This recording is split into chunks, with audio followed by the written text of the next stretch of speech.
Hello everybody, and welcome back to Nin to Zen. This week, I wanted to talk about a concept near and dear to my heart, known as Fudoshin. Fudoshin literally translated means the immovable heart, and many teachers, including Hatsumi Sensei, say that the cultivation of Fudoshin is one of the #1 goals of the art, and I couldn't agree more.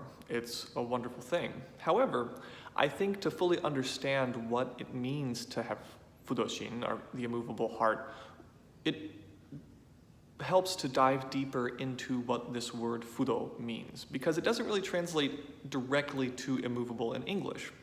So, for example, some other places you'll see the word Fudo in Japanese is this. This fist is called Fudoken, or the immovable fist.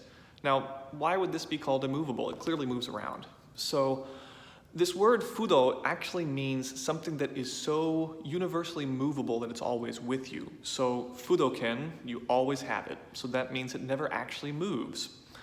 Fudoken also means that it can hit with multiple contact points. So no matter where this thing hits somebody, it's gonna hit in a certain way that will be both pliable and solid. So Fudo, it doesn't really just mean immovable. It means so pliable that it is more universally applicable than other things.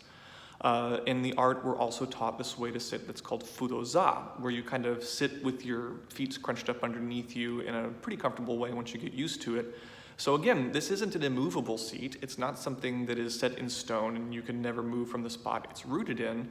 Fudoza is something that is so with you all the time that it never moves. So let's bring it back to this Fudoshin concept, right? So we're not talking about a heart that stays totally still or a heart that is rooted in some belief somewhere. It's more like your fist or your butt. It's so universal in your experience that it is with you always. So Fudoshin is this cultivation of this ability to have your heart so open or so exposed to reality that it isn't shocked as much. Last week we talked about Banpen Fugyo, or 1,000 changes, no surprises. So something I'm realizing more recently in my life as I get older is that if you see the extremes of pain and the extremes of pleasure, the middle road becomes more clear, because if you've only got a little bit of pain, a little bit of pleasure, they're so close to each other you can't see between them. But as life goes on and you get deeper levels of pain and potentially, hopefully, more levels of pleasure, it widens that middle road. And the more you can pull those dichotomies open, the more you end up in this place that is actually a whole lot more stable than this narrow middle path you thought before. And that's a piece of Fudoshin, I think.